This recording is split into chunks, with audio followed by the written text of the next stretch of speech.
ఏఎంఎఫ్ఐ ప్రకారం mutual fund companies వద్ద అనగా మ్యూచువల్ ఫండ్ ఏఎంసీస్ వద్ద 2637 కోట్ల అన్క్లైమ్డ్ అమౌంట్ ఉందంట. అంటే ఈ 2637 కోట్లు మావి అని చెప్పి ఎవరు ముందుకు రావట్లేదంట క్లెయిమ్ చేసుకోవడానికి. ఈ డబ్బులో మేబీ మీ డబ్బు ఉండొచ్చు, మీ నాన్నగారి డబ్బులు ఉండొచ్చు, మీ తాతగారి డబ్బులు కూడా ఉండొచ్చు, ఎవరికి తెలుసండి. ఎందుకంటే మన ఇండియాలో మ్యూచువల్ ఫండ్స్ అనేవి 1963లో స్టార్ట్ అయ్యాయి. అర్థమైందా అండి? ఫర్ ఎగ్జాంపుల్ కొందరు ఏం చేస్తారంటే మ్యూచువల్ ఫండ్స్ లో వాళ్ళ డబ్బుని పెట్టుబడి పెట్టేసి మర్చిపోతూ ఉంటారు. అసలు పెట్టుబడి పెట్టామని చెప్పి వాళ్ళకి గుర్తుండదు అనమాట. కొన్ని ఇయర్స్ పాటు ఆ డబ్బు అలాగే ఉన్నట్లయితే దాన్ని ఎవరు తీసుకోకపోతే అది ఆటోమేటిక్ గా అన్క్లైమ్డ్ అమౌంట్ గా మారిపోతుంది అనమాట. అర్థమైందా అండి? కొందరు ఏం చేస్తారంటే డైరెక్ట్ గా ఏఎంసీస్ ఉంటాయి, అసెట్ మేనేజ్మెంట్ కంపెనీస్. ఇండియాలో చూసుకున్నట్లయితే చాలా ఏఎంసీస్ ఉన్నాయి. For example axis mutual fund అదొక ఏఎంసీ. బయట ఆఫీసులు ఉంటాయి. సో ఆ ఏఎంసీ ఆఫీస్కి వెళ్ళి డైరెక్ట్ గా 5 lakhs ఇన్వెస్ట్మెంట్ చేస్తారు. ఈ 5 lakhs వన్ టైం ఇన్వెస్ట్మెంట్. ఆ తర్వాత యాప్స్ వచ్చేసాయి కదా, ఈ grow, Paytm money, up stock, Zerodha etcetera etcetera. So వాటిల్లో ఎస్ఐపీలు చేసుకుంటూ ఉంటారనమాట. కొన్ని ఇయర్స్ తర్వాత ఈ ఎస్ఐపీలు చేసుకుంటున్న యాప్స్ అన్ని గుర్తుంటాయి, ఎందుకంటే ఓపెన్ చేసి చూసుకుంటూ ఉంటారు. కానీ ఏఎంసీలో ఆఫ్లైన్లో డైరెక్ట్గా 5 lakhs ఇన్వెస్ట్మెంట్ చేశారు కదా, దీని గురించి మర్చిపోతారు. ఇలా కొన్ని ఇయర్స్ పాటు ఈ డబ్బుని టచ్ చేయలేదనుకోండి, అనగా ఈ ఏఎంసీలో మనం కనుక డబ్బుని ఇన్వెస్ట్మెంట్ చేయకుండా విత్డ్రా చేయకుండా ఉన్నామనుకోండి, ఆటోమేటిక్గా ఈ 5 lakhs కొన్ని ఇయర్స్ తర్వాత అన్క్లైమ్డ్ డిపాజిట్గా మారిపోతుంది. వీటిల్లో వేస్తూ తీస్తూ ఉంటాడు కదా, గ్రో, పేటిఎం అని, అప్ స్టాక్, వీటిల్లో అస్తమాటు ఇన్వెస్ట్మెంట్ చేస్తూ ఉంటాడు ఎస్ఐపి. సో ఇన్వెస్ట్మెంట్ చేస్తున్నాడు కాబట్టి ఈ కొత్త ఏఎంసీస్లో ఇది యాక్టివ్గా ఉంటుంది. ఇది టచ్ చేయట్లేదు కాబట్టి ఇది ఇన్యాక్టివ్ అయిపోతుంది. అదేవిధంగా 2006లో మ్యూచువల్ ఫండ్స్ అనేవి డిజిటలైజ్ అయ్యాయి. ఇంతకు ముందు పేపర్స్ ఇచ్చేవారు, ఫిజికల్గా పేపర్స్ ఇచ్చేవారు. ఫర్ ఎగ్జాంపుల్ మీ తాతగారో లేకపోతే మీ నాన్నగారో డబ్బుని మ్యూచువల్ ఫండ్స్లో ఇన్వెస్ట్మెంట్ చేశారు, ఫిజికల్గా పేపర్స్ ఇచ్చారు. ఆ పేపర్స్ని ఇంట్లో బీరోలో దాచారు, కానీ మీకు ఎవరికి చెప్పలే. ఎగ్జాంపుల్గా చనిపోయారు అనుకుందాం, మీకు ఎవరికి తెలియదు కాబట్టి మీరు క్లెయిమ్ చేసుకోలే. క్లెయిమ్ చేసుకోకపోతే ఆ డబ్బు అన్క్లైమ్డ్ అమౌంట్ అవుతుంది. సో ఈ డబ్బులో మీ తాతగారి డబ్బు లేదా మీ నాన్నగారి డబ్బులు ఉండవచ్చు. సో ఈ డబ్బుని ఎలా క్లెయిమ్ చేసుకోవాలి, ఎలా క్లెయిమ్ చేసుకోవాలో ఈ వీడియోలో ప్రాక్టికల్గా నేనైతే ఎక్స్ప్లెయిన్ చేస్తా. అండ్ చెక్ చేసుకోవచ్చు. మీ డీటెయిల్స్ అన్నీ ఇస్తే మీ నాన్నగారి ఫోన్ నంబరు లేకపోతే మీ నాన్నగారి ఈమెయిల్ ఐడి లేకపోతే పాన్ కార్డు ఏ సమాచారం ఇచ్చినా కూడా మీ నాన్నగారి డబ్బు ఎంత ఉందో కనిపిస్తుంది. ఈవెన్ మీ తాతగారి డబ్బు ఎంత ఉందో కూడా కనిపిస్తుంది. దాన్ని మనమైతే విత్డ్రా చేసుకోవచ్చు. సో ఆ ప్రాసెస్ అంతా ఈ వీడియోలో ప్రాక్టికల్గా ఎక్స్ప్లెయిన్ చేస్తా.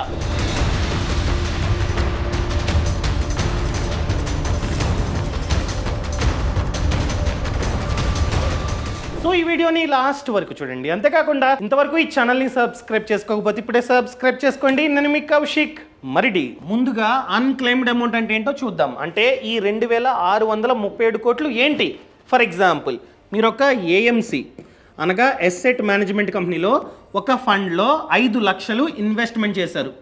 అంటే ఏఎంసీ వచ్చేసి ఎస్బీఐ మ్యూచువల్ ఫండ్స్ అనుకుందాం. సో ఫండ్ పేరు ఎస్బీఐ స్మాల్ క్యాప్ ఫండ్ అనుకుందాం. ఈ ఫండ్లో ఒక 5 lakhs ఇన్వెస్ట్మెంట్ చేశారు. ఇన్వెస్ట్మెంట్ చేసి 10 years పాటు మర్చిపోయారు. 10 years పాటు ఈ ఫండ్లో లేదా ఈ ఏఎంసీలో ₹1 కూడా ఇన్వెస్ట్మెంట్ చేయలేదు, ₹1 కూడా ఈ డబ్బులో ₹1 కూడా విత్డ్రా చేయలేదు. అంటే ఈ డబ్బు నుండి ₹1 కూడా మీరు తీసుకోలేదు. అలా ఒక్క ట్రాన్సాక్షన్ కూడా జరగకపోతే, బయింగ్ ఆర్ సెల్లింగ్ 10 years పాటు ఒక్క ట్రాన్సాక్షన్ కూడా జరగకపోతే ఈ అకౌంట్, ఈ మ్యూచువల్ ఫండ్ అకౌంట్ అన్నది ఇన్యాక్టివ్ అయిపోతుంది. ఇన్యాక్టివ్ అయిన వెంటనే ఎంతైతే డబ్బు ఉందో అది కాస్త అన్క్లెయిమ్డ్ అమౌంట్ అయితే అయిపోతుంది అనమాట. అర్థమైందా అండి? సో దీన్ని అరికట్టడానికి చాలా మంది ఫాదర్ డబ్బు, గ్రాండ్ ఫాదర్ డబ్బు ఇలా ఉండిపోయిందనమాట. సో ఎవరి డబ్బు వాళ్ళకి ఇచ్చేయాలని చెప్పి సెబీ 12th February నాడు మిత్రాని స్టార్ట్ చేసింది. మిత్ర అంటే mutual fund investment tracing and retrieval assistant. ఈ ఫీచర్ని యూజ్ చేసుకొని ఎంత అన్క్లెయిమ్డ్ డబ్బు ఉందో మనమైతే చూసుకోవచ్చు. మన తాతగారి పేరు మీద, మన ఫాదర్ పేరు మీద, మన పేరు మీద ఎంత డబ్బు ఉందో చూసుకోవచ్చు. దాన్ని మనమైతే విత్డ్రా చేసుకోవచ్చు. ఒకవేళ అకౌంట్ కనుక ఇన్యాక్టివ్ అయిపోతే, అనగా 10 years పాటు మీరు ట్రాన్సాక్షన్ చేయలే, ఒక ట్రాన్సాక్షన్ కూడా చేయలే, సో ఇన్యాక్టివ్ అయిపోయింది. సో ఇన్యాక్టివ్ అయిన అకౌంట్ని యాక్టివేట్ కూడా చేసుకోవచ్చు కేవైసీని కంప్లీట్ చేసి. అర్థమైందా అండి? సో ఎలా చేసుకోవాలో ఇప్పుడు ప్రాక్టికల్గా మీకు ఓపెన్ చేసి చూపిస్తా. ఒక వెబ్సైట్ ఉంది, mutual fund central. Google open చేసి మ్యూచువల్ ఫండ్ సెంట్రల్ అని చెప్పి టైప్ చేయండి. అక్కడే మిత్ర అనే ఆప్షన్ కనిపిస్తుంది. నేను ప్రాక్టికల్గా ఓపెన్ చేస్తున్నా. ఇక్కడ మ్యూచువల్ ఫండ్స్ సెంట్రల్ క్లిక్ చేశా. ఇదిగోండి ఈ వెబ్సైట్ ఓపెన్ చేయండి. ఇక్కడ న్యూ అని కనిపిస్తుంది. ఇదిగోండి మిత్ర న్యూ క్లిక్ చేయండి. ఇక్కడ పాన్ కార్డ్ ఫర్ ఎగ్జాంపుల్ మీరు కనుక మీ ఫాదర్ది లేకపోతే మదర్ది చెక్ చేద్దాం అనుకుంటే వాళ్ళ పాన్ కార్డ్ని ఎంటర్ చేయండి. ఇక్కడ ఎగ్జాంపుల్గా నాదే ఎంటర్ చేస్తున్నా. ఇక్కడ ఎంటర్ చేశానండి. ఓటీపీ వస్తుంది ఫోన్కి. ఇక్కడ ఓటీపీని ఎంటర్ చేస్తున్నా. ఎంటర్ చేసి ప్రొసీడ్. ఇదిగోండి ఎంటర్ చేసిన తర్వాత ఈ విధంగా వస్తుంది. ఇక్కడ నేమ్ మన పూర్తి పేరు, ఆధార్ కార్డులో ఏం నేమ్ ఉందో ఆ నేమ్నే ఎంటర్ చేయాలి. నేను ఎంటర్ చేస్తూ ఉన్నా. ఓకేనండి, నా పేరు ఎంటర్ చేశా. ఇక్కడ చాలా ఆప్షన్స్ కనిపిస్తాయి. సో నా పాన్ కార్డు నాకు తెలుసు కాబట్టి నా పాన్ కార్డ్ నెంబర్ని ఎంటర్ చేస్తూ ఉన్నా. ఇక్కడ అడ్రస్సు, నామినీ నేము, సిటీ, పిన్ కోడ్ మీ ఇష్టం. ఫర్ ఎగ్జాంపుల్ నేను పిన్ కోడ్ని ఎంటర్ చేస్తూ ఉన్నా, ఈజీ కాబట్టి ఎంటర్ చేశానండి. ఇక్కడ ప్రొసీడ్, చాలు ప్రొసీడ్ అవుతుంది చూడండి. ఇక్కడ రిక్వెస్ట్ ఐడి అన్నది క్రియేట్ అయింది. ఇక్కడ ట్రాక్ రిక్వెస్ట్ క్లిక్ చేయండి. No data found. అసలు ఇలా ఎందుకు వచ్చిందంటే నా మ్యూచువల్ ఫండ్స్ అనేవి యాక్టివ్, ఎందుకంటే ప్రెజెంట్ రన్ అవుతూ ఉన్నాయి. నేను ఇన్వెస్ట్మెంట్ చేస్తూనే ఉన్నా, ఏది ఖాళీగా వదలలే. 10 ఇయర్స్గా అసలు టచ్ చేయలేని మ్యూచువల్ ఫండ్స్ అంటూ ఏమీ లేవు, టచ్ చేస్తూనే ఉన్నా. అందుకనే నో డేటా ఫౌండ్ అని వచ్చింది. ఒకవేళ మీరు కనుక మీ తాతగారిది, నానమ్మది లేకపోతే మీ నాన్నగారిది చెక్ చేసుకుందాం అనుకున్నట్లయితే ఆయన పేరుని ఎంటర్ చేయండి. తెలుసు కదా పేరు. అండ్ తర్వాత పాన్ నంబర్, మీ తాతగారిది పాన్ నంబర్ లేదు, మొబైల్ నెంబర్ ఉందా ఎంటర్ చేయండి. అది కూడా లేదనుకోండి డేట్ ఆఫ్ బర్త్ తెలిసే ఉంటుంది, దాన్ని ఎంటర్ చేయండి. అది కూడా లేకపోతే ఆయన బ్యాంక్ అకౌంట్ సమాచారం. అండ్ నెక్స్ట్ అడ్రస్ తెలిసే ఉంటుంది మీ తాతగారిది, లేకపోతే సిటీ, పిన్ కోడ్ ఏదో ఒకటి తెలిసే ఉంటుంది, దాన్ని మీరు ఎంటర్ చేయండి. ఆ తర్వాత ఫర్ ఎగ్జాంపుల్ మీ తాతగారు ఎప్పుడో చెప్పారు, అరే బాబు నేను ఎస్బీఐ మ్యూచువల్ ఫండ్స్లో ఇన్వెస్ట్మెంట్ చేశానని చెప్పి మీ తాతగారు చెప్పారనుకోండి. అప్పుడు ఎస్బీఐని చూస్ చేసుకొని ఇదిగోండి ఎస్బీఐ చూస్ ప్రొసీడ్ అని నొక్కండి. అప్పుడు ఆటోమేటిక్గా వస్తుందన్నమాట. ఒకవేళ మీ తాతగారు నిజంగా ఎస్బీఐలో ఇన్వెస్ట్మెంట్ చేస్తే, అసలు ఎందులో చేశారో తెలియదండి అనుకున్నట్లయితే అసలు ఏమీ సెలెక్ట్ చేయొద్దు. ఇలా ప్రొసీడ్ కొట్టగానే మీ నాన్నగారిది లేకపోతే మీ తాతగారి సమాచారం అంతా ఇచ్చి ఇక్కడ ప్రొసీడ్ అని కొట్టగానే ఎందులో ఎంత డబ్బు ఉందో చూపిస్తుంది. ఎస్బీఐలో ఇంత ఉంది, అందులో ఇంత ఉంది, ఇంతలో ఇంత ఉందని చెప్పి డబ్బు అన్నది చూపిస్తుంది అనమాట. అర్థమైందా అండి? సో అప్పుడు మీరు ఏం చేయాలి? ఎగ్జాంపుల్గా ఎస్బీఐలో ఒక 20 లక్షలు ఉన్నాయి, అసలు ప్లస్ రిటర్న్ అంతా కలిపి 20 lakhs ఉన్నాయని చెప్పి చూపించింది అనుకోండి. అప్పుడు ఏం చేయాలంటే ఎస్బీఐ ఏఎంసీ హైదరాబాద్లోని, విజయవాడలోని చాలా చోట్ల ఉంటుంది. ఎస్బీఐ బ్యాంక్ కాదు, ఎస్బీఐ అసెట్ మేనేజ్మెంట్ కంపెనీ, అనగా ఎస్బీఐ మ్యూచువల్ ఫండ్ కంపెనీ ఆఫీసులు ఉంటాయి, ఖచ్చితంగా ఉంటాయి. గూగుల్లో సెర్చ్ చేయండి. ఆ ఆఫీస్కి వెళ్ళి, సార్ నేను రీసెంట్గా మిత్రలో చెక్ చేశా, మా తాతగారి పేరు మీద 20 లక్షలు ఉన్నాయి మీ ఎస్బీఐ మ్యూచువల్ ఫండ్లో, ఆ డబ్బు ఇవ్వండి అని చెప్పి అడగండి. సో వాళ్ళు ఖచ్చితంగా ప్రూఫ్లు అడుగుతారు, అసలు నిజంగా ఆయన మీ తాతగారా కాదా అని అడుగుతారు. అండ్ వాళ్ళు చెక్ చేసుకుంటారు నామినీగా ఎవరిని పెట్టారో. ఫర్ ఎగ్జాంపుల్ మీ తాతగారు మీ నాన్నగారిని నామినీగా పెట్టారనుకోండి, చెప్పండి మా నాన్నగారే, వాళ్ళ మనవండి నేను అని చెప్తే ఇస్తారనమాట. సో ముఖ్యంగా నామినీకి ఇస్తారు. నామినీ లేరనుకోండి అప్పుడు మీకు కూడా ఇస్తారనమాట. అన్నీ చెక్ చేసుకొని. అర్థమైందండి? ఇలా డబ్బుని మీరైతే తీసుకోవచ్చు. అండ్ ఇంకొక మాట, ఖచ్చితంగా ఈ విషయం మీకైతే తెలియాలి. ఫర్ ఎగ్జాంపుల్ మీరు జాబ్ చేస్తూ ఉన్నారు, ప్రెజెంట్ ఒక 50,000 జీతం అయితే వస్తుంది. ఒకరోజు ఆఫీస్కి వెళ్తూ ఉన్నారు, యాక్సిడెంట్ అయింది, కాళ్ళు చేతులు అదేవిధంగా ఇంకొన్ని విరిగాయి, హాస్పిటల్ అడ్మిట్ చేస్తే 8 lakhs ఖర్చు అయింది. మీరు అడగొచ్చు, సర్లేండి 8 lakhs ఖర్చు అయింది కదా, మా ఆఫీస్ వాళ్ళు మాకు హెల్త్ ఇన్సూరెన్స్ పాలసీ ఇచ్చారు, క్లెయిమ్ చేసుకుంటా. మహా అయితే కవరేజ్ ఎంత ఉంటుంది? ఎగ్జాంపుల్గా ఒక 3 lakhs కవరేజ్ అనుకుందాం. మిగతా డబ్బు మీరే భరించాలా? సో ఎంత అయితే అప్పటి వరకు సేవ్ చేశారో మ్యూచువల్ ఫండ్స్లో అక్కడెక్కడ, ఇదంతా హాస్పిటల్లో బిల్లు కట్టాలి.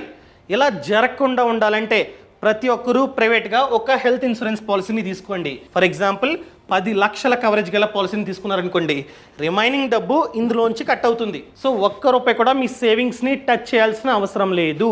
నన్ను అడిగినట్లయితే దయచేసి ఎంత వీలైతే అంత త్వరగా తీసుకోండి. సో ఇక్కడ జాబ్ చేసే వాళ్ళకి కంపెనీ ఇస్తుంది చిన్న పాలసీ, అదే బిజినెస్ చేసే వాళ్ళకి ఎవరు ఇస్తారు? ఎవరు ఇవ్వరు, మీరే తీసుకోవాలి. అదేవిధంగా ఫ్యూచర్లో జాబ్ మానేశారు, వెతుక్కుంటూ ఉన్నారు ఇంకో జాబు, ఆ గ్యాప్లో యాక్సిడెంట్ అయిందనుకోండి, ఆ ఖర్చు అంతా మీరే భరించాలి. సో నన్ను అడిగినట్లయితే ఇప్పుడు మీ ఏజ్ అనేది కాస్త తక్కువ కాబట్టి ఇప్పుడే తీసుకోండి. ఇప్పుడు తీసుకుంటే ప్రీమియం తక్కువ ఉంటుంది. మీరు అడగచ్చు డిస్కౌంట్లో ఎలా తీసుకోవాలి? ఫర్ ఎగ్జాంపుల్ పక్కన కామెంట్స్లోని కింద డిస్క్రిప్షన్లోని లింక్ ఇచ్చానండి. ఆ లింకుని క్లిక్ చేసి సమాచారం అంతా ఇస్తే 51 ఇన్సూరెన్స్ కంపెనీలు కనిపిస్తాయి. ఇక్కడ అడ్వాంటేజ్ ఏంటంటే అన్ని కంపెనీస్ ని కంపేర్ చేసుకోవచ్చు, ఫిల్టర్ చేసుకోవచ్చు. Claim settlement ratio, network hospitals, అదే విధంగా ప్రీమియం ఏది ఎక్కువ ఉంది ఏది తక్కువ ఉంది అన్ని కంపేర్ చేసుకొని మంచి పాలసీని మీరైతే చూస్ చేసుకోవచ్చు. చూస్ చేసుకొని డైరెక్ట్ గా తీసుకోవచ్చు. ఈ వెబ్సైట్ లో 25% వరకు డిస్కౌంట్ అయితే ఉంటుంది హెల్త్ ఇన్సూరెన్స్ పాలసీల మీద. అండ్ 30-minute క్లెయిమ్ సపోర్ట్ కూడా ఉంటుంది. ఒకవేళ మీ ఏజ్ అన్నది చాలా తక్కువ అనుకోండి, ఎటువంటి జబ్బులు లేవనుకోండి, మంత్లీ ప్రీమియం జస్ట్ 300 నుండి 400 మిడిల్ లో మాత్రమే ఉంటుంది. అర్థమైందా అండి? ప్రతి ఒక్కరు ఎంత వీలైతే అంత త్వరగా హెల్త్ ఇన్సూరెన్స్ పాలసీని తీసుకోండి. అండ్ ఫర్ ఎగ్జాంపుల్ ఎక్కడికో బయటకు వెళ్తూ ఉన్నాం, యాక్సిడెంట్ అయింది, పొరపాటున చనిపోయాం, XYZ అనే పర్సన్ చనిపోయాడు. మనం చనిపోతే మన కుటుంబ సిచ్యువేషన్ ఏంటి? అప్పటి వరకు వాళ్ళందరూ మన మీదే డిపెండ్ అయి ఉన్నారు. పిల్లలు, అదేవిధంగా మన పేరెంట్స్, వైఫ్ అందరూ మన మీద డిపెండ్ అయి ఉన్నారు. మనం లేకపోతే వాళ్ళు రోడ్డు మీద పడాల్సిన సిచ్యువేషన్ రావచ్చు. అలా జరగకుండా ఉండాలంటే ఖచ్చితంగా ప్రతి ఒక్కరూ టర్మ్ ప్లాన్ని కూడా తీసుకోవాలి, టర్మ్ ఇన్సూరెన్స్ని. ఫర్ ఎగ్జాంపుల్ మీరు కనుక 2 కోట్ల టర్మ్ ఇన్సూరెన్స్ పాలసీని తీసుకున్నారనుకోండి, మనం చనిపోతే మన కుటుంబానికి ఈ బీమా సంస్థ 2 కోట్లు ఇస్తుంది. సో ఆర్థికంగా ఫ్యూచర్లో వాళ్ళైతే ఇబ్బంది పడరు. ఎలా తీసుకోవాలి? అది కూడా డిస్కౌంట్లో. సింపుల్, కింద డిస్క్రిప్షన్లో పక్కన కామెంట్స్లో లింక్ ఇచ్చానండి. Same process. మీ సమాచారం అంతా ఇస్తే 51 ఇన్సూరెన్స్ కంపెనీలు కనిపిస్తాయి, టర్మ్ ఇన్సూరెన్స్ కంపెనీలు.